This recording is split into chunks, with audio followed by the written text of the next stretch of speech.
Greater Sandton and beyond. Get ready for the Sandton Times Hour with your host, Alexander. Ladies and gentlemen, everyone in between and beyond, welcome to the Sandton Times Hour. It's edition 170. It's week 33 of 2024, and of course, it's always good to hear from you. So if you want to get in touch, you can email editor@sandtontimes.co.za, connect on social media @Sandton Times, and of course, log on to www.sandtontimes.co.za. And as always, this show is available as well on all leading digital audio streams. So wherever you are in the world, whenever you are in the world, you can subscribe, download, and do all those good things. And make sure that you never miss the Sandton Times Hour wherever you are and whenever you are. A very special welcome to everyone listening, of course, for the very first time. Welcome to you, and to you, and to you as well. Especially you over there.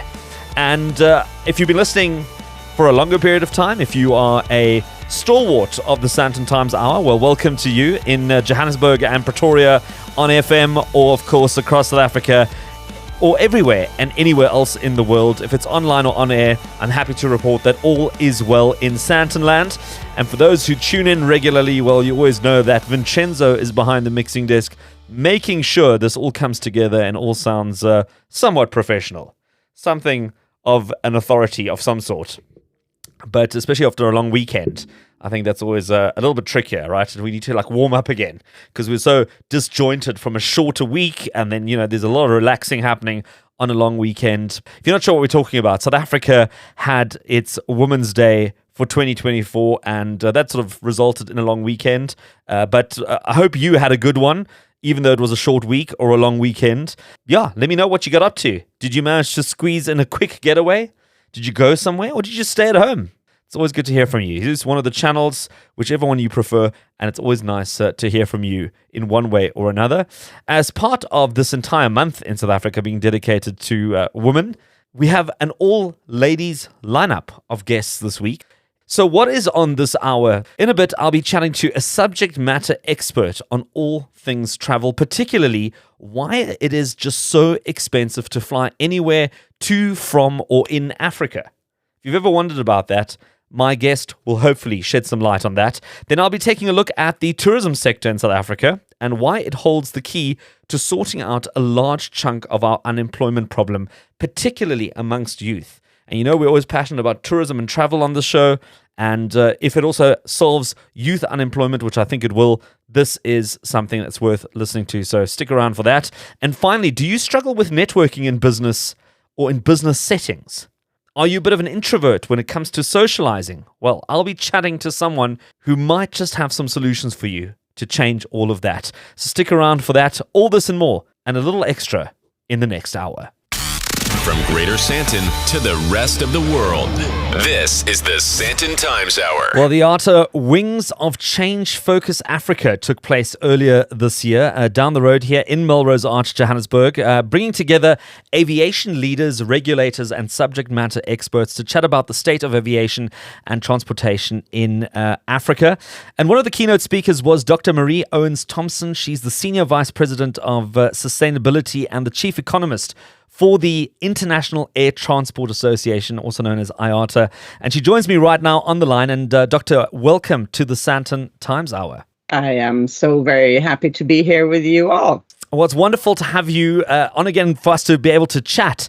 And I think maybe just to provide a little bit of a base to work from, Doctor, if you can give us a bit of context in terms of IATA, the role it plays, and why it hosted this conference in Johannesburg. Right. Yeah. So we're a trade association. We represent airlines, and we've been doing this now for a very long time, since civil aviation was created just after the Second World War.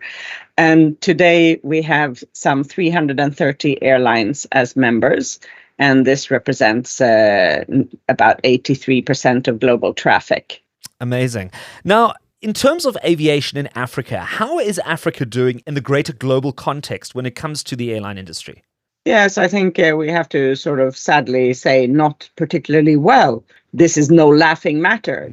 And there has been very little positive evolution. Africa represents about 2% of global civil commercial aviation, and has stayed at that 2% level for a very long time. So that's a very low share given the large size of the continent and of the continent's population and so on. So it's obviously a symptom of many deep-rooted issues that the African economies still struggle with, clearly. Well, we've as consumers often refer to the fact that it is unbelievably expensive or relatively expensive to travel by plane to anywhere in the world. I mean, on the one hand, one might argue, especially in South Africa, we're a little bit far removed. We're very far in the south. If you want to go to places like Hong Kong or Paris or New York, it's a bit of a distance that you have to travel. But there's also other factors that are playing into this. And it's not just a matter of a COVID hangover where airlines have to now recoup the money that they possibly have lost over that time. But there's other factors that you highlighted in your opening keynote that contribute to the fact that we do have somewhat expensive seats to sit in. Yes. When indeed, as I just said, civil aviation was born in the wake of the Second World War, it was said already then in the Chicago Convention that sort of set up global civil aviation. Those guys already could see that, for a global industry, we really need a level playing field and try to harmonize rules as much as possible for this global industry. Because, of course, as soon as you start changing the rules in one country, it becomes extremely difficult to work effectively for any airline flying long distances. And unfortunately, it's like as soon as that Chicago Convention was signed, everybody sort of started to forget about it. So in spite of the fundamental desire to have a level playing field and, for instance, have all airlines paying the same price for their fuel, we see that is not the case.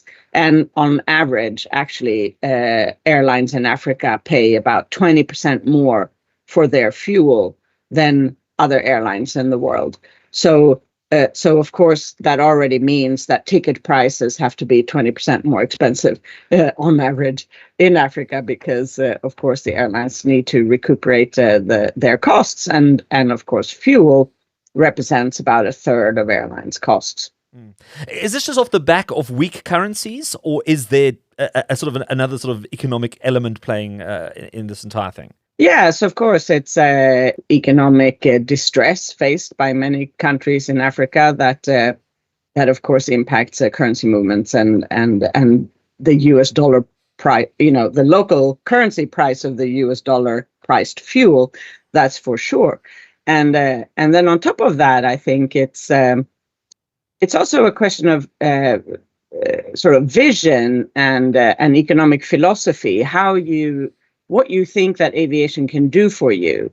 If you view aviation as a sort of single industry and on a continent where the tax base is weak, right? Households are not, as a rule, great earners. So the income tax base is weak. Of course, any industry with a little bit of profit, I can understand the temptation to want to try to improve one's tax revenue by taxing that industry. The more sort of, I would argue, long-term vision should be to understand what aviation can do for the economic development in your country. And that aviation is not just a single industry in its own right. It's a vector for the success of other industries. And it's a vector for increasing trade. If you do not have trade routes, trade will not occur. And this we see very clearly articulated in the African trade numbers, because the routes that connect aviation with the world go primarily to other continents. And of course, Africa's trade occurs primarily with other continents, which is in stark contrast to how trade usually works, where the other continents trade mostly with themselves before they start going further afield. So I think this is definitely a function of the fact that the local trade routes are very poor, not to say inexistent. Yeah, and of course it's still the case that the poorest countries in the world are, unfortunately, still predominantly the landlocked countries in the center of Africa. Well, it's an interesting observation. I mean, we're not just talking about, of course, leisure travel on airplanes. If you're going on holiday or you're going for a business trip, there's also the cargo element of it, which is obviously, I think, what you're touching on as well, is that trade. And I mean, we can get into the inter-Africa trade fair that we also started in Africa, trying to get those routes working. I mean, the fact you can't get a direct flight from Johannesburg to Casablanca, you have to fly via Paris, is completely bizarre. So these are some of the things that need to be ironed out. Doctor, we're going to take a quick break. I'm chatting to Dr. Marie Owens Thomsen. She's the Senior Vice President of Sustainability and also the Chief Economist at IATA, talking about the state of air transportation in South Africa and also on the continent. We'll be right back after this. The best of talk and music in 1 hour.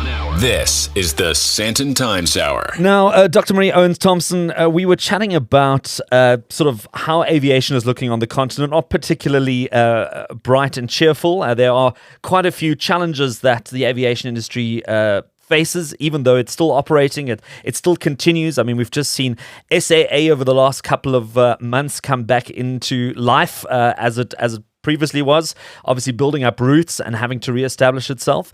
But one of the big issues that we did discuss before the break was obviously the cost of running an airline. And I just want to sort of just dig into that a little bit more, because I think one of the other things that you highlighted were some additional factors outside of fuel. I believe, landing costs, servicing costs of airlines, all the other things that happen at airports, and excuse my really bad use of aviation terminology, but all those things that we know that have to support an airline are also hugely costly in Africa. Yes, absolutely. And, the sum of all of the costs, and of course, on the other side, how much airlines can charge for the tickets is, of course, what determines the profits of the airline. And if we look at net profits of the industry as a whole in the world, we are forecasting for this year a net profit of 3%. So that's just not much. I think that most people are not aware of how low the profits are in the industry. And then, of course, so that equates to $6.1 per passenger on the global level. Yeah, so that's already really not much. And as we like to say in Geneva, it's about the price of a large cup of coffee, right? So that I think would provoke some sympathy for the airlines as a rule. And in particular in Africa then, because of the high cost structure in Africa for all the things that we need to make an airplane fly, net profit in African airlines is a mere $0.9 per passenger. So not even $1 per passenger is what the net profitability of airlines in Africa is. So clearly that's an issue. It's like barely surviving, right? Wow. Rule number one for your company, if you want to survive, is that you must cover your costs. Yeah. So it's hanging on by the skin of its teeth a bit in Africa. Whereas in the Middle East, that's where we have the most rosy picture. The Middle Eastern airlines, they managed to eke out $15 per passenger net profits, just for the contrast. And then we have this about $6 per passenger average for the industry as a whole in the world. So that shows you the span, sort of the spread, of performance across the industry. So if I understand you correctly, you're saying sort of 90 US cents per seat per passenger in South Africa. I mean, I'm trying to just do the conversion here. That's sort of just under 20 Rand if we take a rough sort of conversion, which isn't really the most attractive or exciting business proposition, I think, for most business leaders. No, I think it's important to point this out because, of course, a lot of passengers feel that they're paying a lot for their tickets. Yeah. And then it's important to realize that a large part of the ticket price is actually taxes and charges. So charges are, of course, costs. Yeah, these might be airport charges and other charges, and taxes are obviously revenue for the governments who are imposing those additional dollars on the ticket price. Yeah. So I mean, I think this, I guess, should be fact checked, but I'm tempted to say that about half of a ticket price as on the whole for the global industry is pretty much charges and taxes. So if I get upset with my airline because they're charging me extra for a bit of legroom, or I don't know, an extra cup of coffee on my morning breakfast plate, I shouldn't be too upset, because really they're just trying to keep the thing up in the air.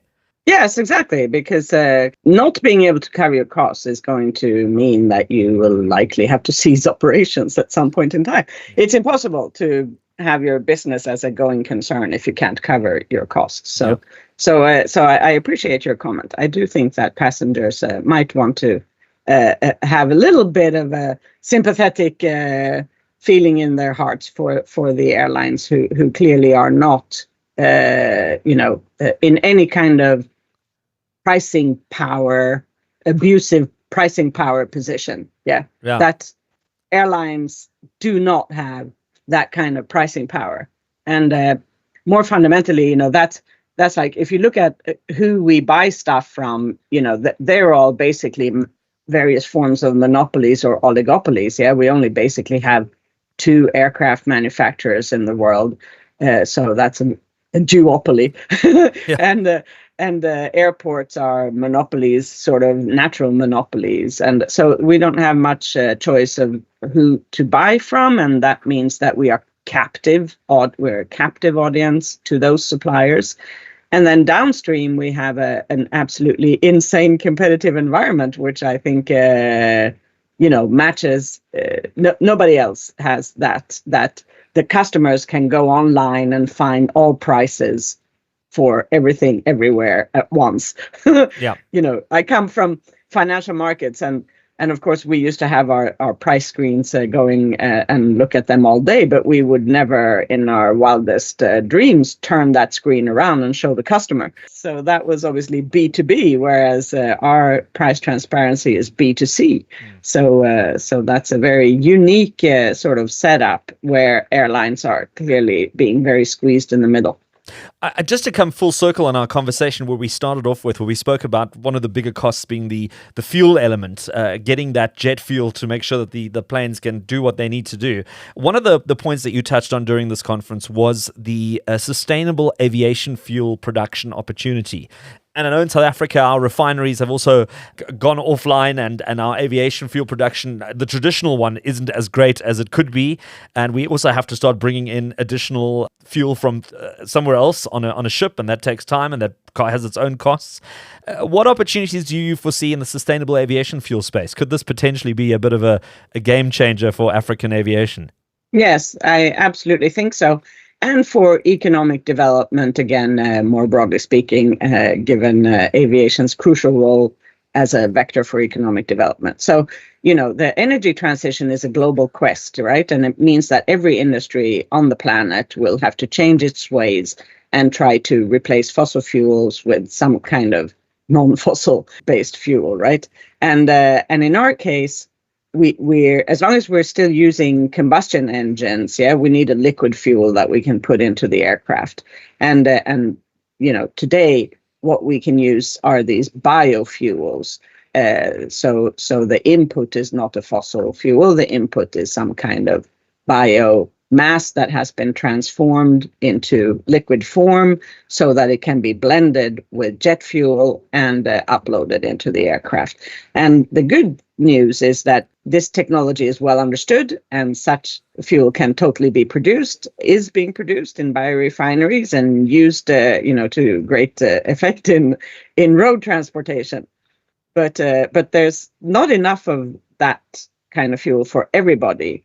And it's also hard for aviation to get its share of this production. So that's a struggle. But, if we can promote the production of these types of fuels, we can have so many societal benefits, because we can obviously create jobs in the energy sector. We can create jobs in the agricultural sector because we can grow biomass for this purpose. That can improve soils and natural habitats. And if we manage to increase local energy production, well, that improves energy security, energy independence.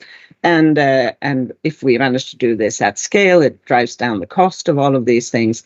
And the ultimate dream is sort of if we could free the world of the energy constraint, and actually give access to absolutely everybody in the universe to energy. Well, then I think that we would have a recipe for how we could eradicate poverty at last. Yeah. So I don't think this is hyperbole. I think this is, literally what could happen. We just need to get people's minds focused on this quest, and we need to understand that everybody's interest in success in this space, and we are not trying to ask for any particular help for airlines. We just want more of this fuel. So we want everybody to help the fuel producers produce this fuel so that we can buy it and fly without emitting so much carbon dioxide. Well, there you have it, the voice of Dr. Marie Owens Thomsen. She's the Senior Vice President, Sustainability and Chief Economist for the International Air Transport Association, better known as IATA. She's been on the line with me from Geneva. And Doctor, it's been such a pleasure talking to you. I have enjoyed every minute of it. Thank you so much. Hope to speak to you again. You're listening to the Sandton Times Hour. And as we get into the second half of the Sandton Times Hour, don't forget that if you caught something interesting, intriguing, delicious on the show this week and you couldn't remember all the details, didn't have a chance to write it down, don't stress. You can hop onto the sandtontimes.co.za and all the details will be on the show notes for this week. So you just look up this week's edition and you'll find the show notes there, and it'll give you further things to read, some further breakdowns and some further things that you might want to know as you listen to the show this week. And also don't forget that you can connect with the Sandton Times on social media at Sandton Times. Now, one thing that I have been banging a drum about for I don't know how long, I think ever since we started this show, is how important tourism is in creating jobs in South Africa. And I keep referring back to the stat, and I know I've probably used this a million times, but I'm going to use it one more time, about how many tourists South Africa gets every single year. And as a country, we get somewhere in the region of 8.5, on a generous year, let's call it 9 million people a year, according to Statistics South Africa, that come to South Africa as tourists. A city like Paris, as of 2023, receives around 47.5 million visitors a year. There's estimates that they might get something as close as 100 million visitors now that the Olympics are on. But that is insane. For a city to get 47 million and for a country to get 8.5 million, well, that's quite dramatic. But can you imagine if we had 47 million people coming to South Africa? I think we wouldn't even know where to start finding people to do all the jobs. Well, here to chat to me about this and so much more is BDO South Africa's Christelle Grohmann. She's Director, Advisory, Strategic and Development Consulting, to chat to me about youth unemployment globally, but also South Africa's opportunity in the tourism sector to create these crucial entrepreneurial skills and obviously jobs as well for the youth. So, Christelle, it's good to have you on the Sandton Times Hour. Fantastic. Thanks, Alexander. Thanks for having me. How do you see tourism as a sector being a solution to South Africa's high youth unemployment rate? I look at it broader than just employment, because I think if you want to look at tourism, it is both an employer, it is a business opportunity. The youth are tourists themselves, so how better to know what a youth tourist would want than a youth employee or a youth business person. They also are future. So obviously, as things change, we need to be able to incorporate those changes, that the youth will be the tourist of the future and they will be the employers of the future. It is really keeping up with all of those trends. So in fact, it is huge. So in my view, a little known fact is that 56% of the tourists that we get are actually what we consider youth. They're below the age of 35. Wow. Now, that is a big number. I think people always think of tourists as old people, and therefore people with money are normally those that are much older, have obviously jobs in that fact. And in reality, it's not, because it is such a diverse industry and so many different things that make up a tourist. It's not just holiday tourists. It is business people. It is medical tourists. It is people that study here. They come for many reasons to visit the country.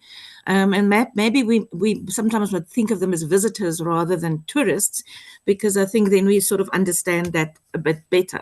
So there's many reasons. the opportunities therefore is so multi-faceted for a youth to get involved in the tourism industry, from job perspective right through to the end of being a business owner and actually being a tourist themselves. Well, my take on it, Christelle, is that I believe that the hospitality and tourism sector offers so many opportunities. Because firstly, it's a industry that is not necessarily too difficult to get into. If we start at the most simplest of jobs, be it a driver for a shuttle service, maybe somebody working front of house, you don't need to have a huge amount of qualifications to actually get into the industry.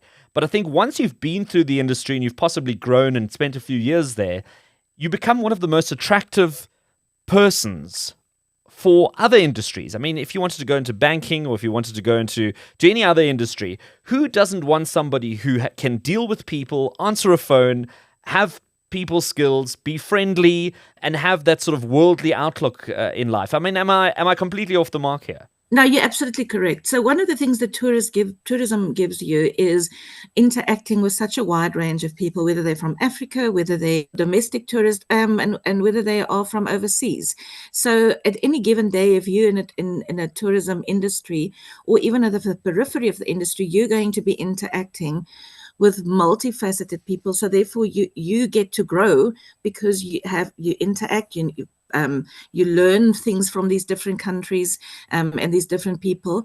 And what an amazing way to help you grow as well. The one thing that tourism always gives you is, and what is always important in a tourism job is not so much always the skill. Yes, the skill, the technical thing that you need to do is important, but it's attitude. And the right attitude in the tourism industry will bring you far. It's not always a nice job. You're often working when everybody else is on holiday and having fun, but it is a job that can teach you a lot of flexibility and a whole range of skills at the end of the day. It seems like such an obvious sector to promote and to grow, but we always put a lot of emphasis on mining, on the financial services sector. And my question is, have we got the right leadership in place, specifically in the tourism sector, to make sure that this industry gets the attention that it needs? Our new minister, I was so glad that she's carrying on. I think she is the right minister and can take us places. She does know how to push. We do have a lot of associations that speak on behalf of the tourism industry, not just in South Africa, but also in Africa. But it is, as I said, it's quite a complex industry. So if you look at the value chain that I'm sharing with you, but it's always a good example to use that the tourism industry, if you look at it, starts at when a tourist wants to come to the country. So they have to plan and they have to book. So there's opportunities for people in that part of the industry. Then there is, obviously, you arrive and you're departing, so there's transport opportunities for those. Then there is the overnighting, so it's your accommodation. So, of course, that's mostly what people think of. And, of course, the food and beverage services. So those are most of what people think of when they actually think of the tourism industry. So these are normally when they're in the destination. They need to sleep, they need to eat, they need to get around inside the destination. And then there are other sort of suppliers, the internet, medical facilities, retailers, people do shopping. All of that is incorporated. Then, of course, there's the activities that you do, the adventure activities, going bungee jumping, going to an attraction, whether it be cultural, whether it be a game reserve, and then you go into what we call the memories, and that's actually where you sit as the media and social media and word of mouth and sort of other media that brings these memories out and can actually then create for us tourists of the future. So actually, as you said a little bit earlier, you don't always have to have a lot of money to be able to even start a business in the industry. You could start small and you don't need serious capital. You don't always have to put accommodation forward. You could start in an area where you're just planning and selling certain tours and don't have vehicles for yourself. You could team up with somebody that does have the vehicles. I guess the indication is that if we look at the industry in its totality, it is a very broad industry, and therefore don't get sort of caught up in only the accommodation part of it, which most people see. Certainly, yes. I mean, there's so many feeder businesses, feeder opportunities into that sector. And like you've highlighted as well, it's not necessarily something that is highly complex or highly difficult, or that you need a vast amount of skills to make it happen. And the great thing is that you can learn as you go along within sort of frameworks and regulations, and obviously the licensing or whatever else you need to get. But I think it's probably way more reasonable and way more approachable than many other sectors. And I think it's just great to be able to shine a light on this again, a spotlight on this again, because I think it is such an important sector. And BDO South Africa's Christelle Grohmann, Director, Advisory, Strategic and Development Consulting. Thank you so much for spending some time with me on the Sandton Times Hour. Thank you, Alex. We're going to take a quick musical break and more of the Sandton Times Hour right after this. Thank you, Alex. I love your professionalism, and thank you for having me on. You're listening to the Sandton Times Hour. So this past week I went to a workshop or an event, and as is always encouraged when you go to an event, they say you must network, because your network is your net worth, and the better people you know and the more people you know, the higher chances are that something good will come of it, either professionally or personally or in whatever capacity. But for many people, it is very difficult. And trust me when I tell you that I often struggle with this as well. I know it's almost unbelievable. You're going to clutch your pearls if I tell you this, but it is true. You know, just walking up to random people at events and starting a conversation, and you're quite sure where to start or where to end. And then sometimes you think, oh, what if this is somebody that, you know, I might actually have nothing to talk about with, because they're not in the right industry, or it's not the kind of people that I was hoping to meet because I'm looking for a specific outcome. And then if you're an introvert, if you actually don't even know where to start, I mean, if you don't even want to leave the house, never mind go to an event and talk to complete strangers, even worse. Well, fear not. There's a lady called Helen Nicholson. She's a best-selling author, and she's brought out a book called Networking for Introverts, and she joins me on the line right now. Helen, it's great to have you on the Sandton Times Hour. Lovely to be here. Helen, tell me, how did you come up with a book called Networking for Introverts? Are you an introvert yourself? No, I'm not an introvert. Okay. So 73% of the population in the world are what is known as ambiverts. So we kind of are in the middle, Okay. you know, where you can sway to either introversion or extroversion, depending on your job, depending on your mood, depending on, you know, how much socializing you're currently doing. So only the remaining 17% are pure introverts and extroverts. So I would consider myself an ambivert, but I do think that the world since COVID has become more introverted, because I think it's almost like when you go to gym and you haven't been to gym for a while. I think our social muscles weren't exercised during hybrid work and during lockdowns for a period. And I still think we haven't gotten back to the same place that we were in terms of our comfort with socializing and other people. And a lot of people have given me that feedback as well. Well, when you talk about introverts, maybe just to kind of give it a bit of a definition, because sometimes, you know, it's quite fun to throw these terms around. It's somebody who's reserved, withdrawn, restrained, not somebody that is naturally outgoing, quite a shy individual. If I look at some of sort of the related words to the word introvert. But what are some of the common misconceptions about introverts and networking that you sort of touch on in this book? So one of the first ones you've actually already touched on is that introverts are shy. It's actually more because introverts can be very passionate when they're talking about subjects that they are passionate about. They can actually be quite outgoing about those subjects. So I think a more valuable description of introversion and extroversion is about where we get our energy from. So there was a fascinating brain science kind of concept that I uncovered in my research for the book. And that was that we all have dopamine receptors in our brain. So dopamine is your feel-good chemical that happens in your brain. And so it's why we often are so addicted to social media, because every time someone likes or shares your post, you get a little dopamine rush. And extrovert brains have got less dopamine receptors than introvert brains. So introverted people have got a lot of dopamine receptors. And that means that when they go to a party or a function, their dopamine receptors, because they've got more of them, get stimulated quite easily. And then they get full more quickly. whereas an extrovert, and I'm married to an introvert husband. And, this piece of research gave me a lot of compassion for him, because we went to a party last year while I was busy with a book, and I just uncovered this piece of research. And at the party, we were there for about an hour, and I could see, we'd had quite a social week, and he was just done. His dopamine receptors were at their max. And he said to me, I've had enough, I'm going home.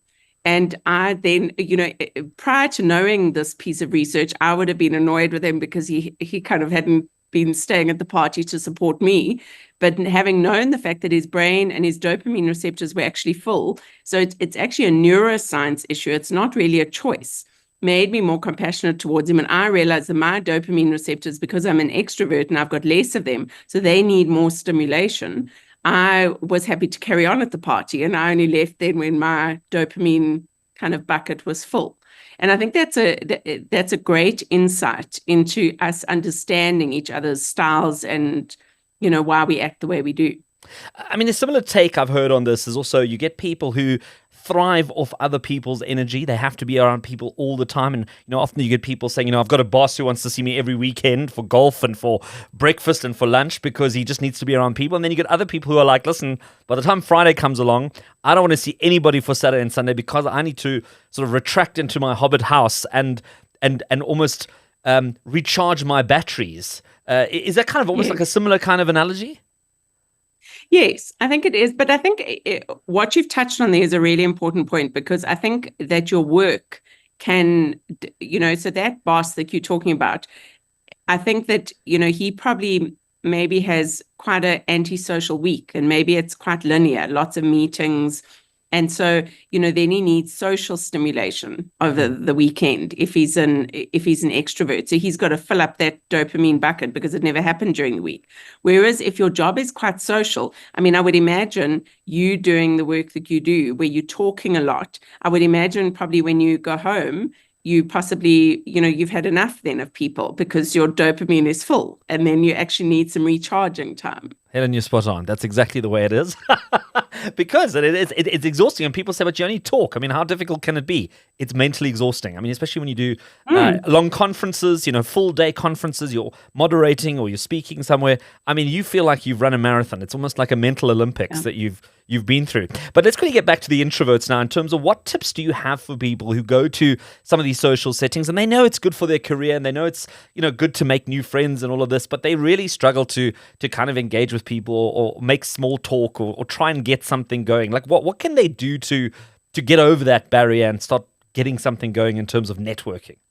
So in the book, 60% of the book is around your personal brand, and only 40% of it is around your network. Because what I've discovered training hundreds of people all over the world for a long period of time is that if you understand who you are, and it's one of the reasons why I decided to write the book, because introverts, I always had a hunch, were actually better networkers than extroverts. But they would always come to me, we do a lot of work in corporates, and they would say to me, I feel like my career is going around in circles. I'm not getting the recognition or salary increases I deserve.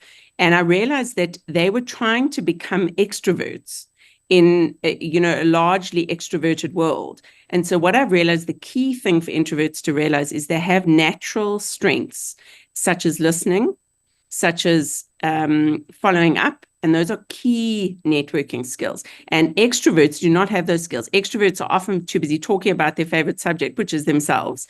And secondly, they often get energized by the interaction and then they don't follow up. So introverts, my biggest advice and a big part of the book is around uncovering the secret source of you. Because if you understand who you are and what your kind of purpose is in life, then networking flows a lot more easily. And introverts can just as well build their network one lunch at a time or one coffee at a time. It doesn't always have to be done at events. The whole reason that I wrote the book was around getting people to be more intentional about their network, because your network does determine your net worth. There's a wonderful study that was done by Google over 35 years, and they studied people and they tracked them at different life stages. And they found that the single determinant of happiness is the quality and the depth of your relationships at the end of the day.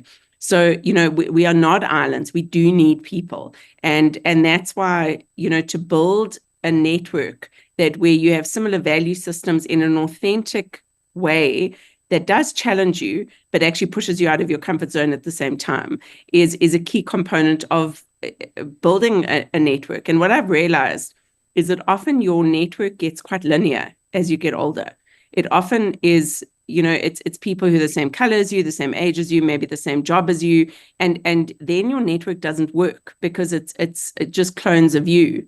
And you've got to go out as you get older and find diversity in your network from an age, from a color, from a gender, from a career perspective, because that's where things get interesting. And then you continually grow, because otherwise you can become quite stagnant, if you just hang around with the same people all the time.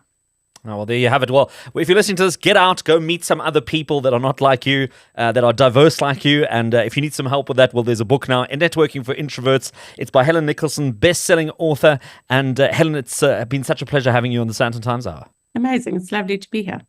And with that, it's all we have time for this week on the Sandton Times Hour, as always available on all good podcast platforms. And for those of you who voted for this show for the podcast of the year in an award coming up, I think it's in September, around International Podcast Day. Thank you to you for doing so and for taking the time to do that.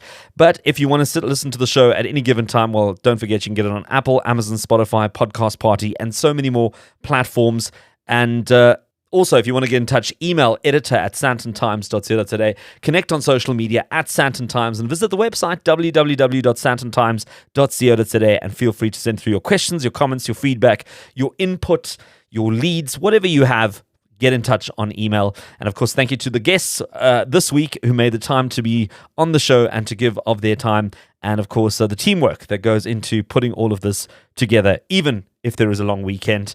And thank you to you for listening. And let's do it all again next week.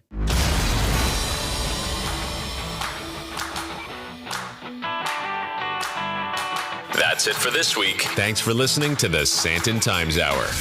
And if you enjoyed it, be sure to share it.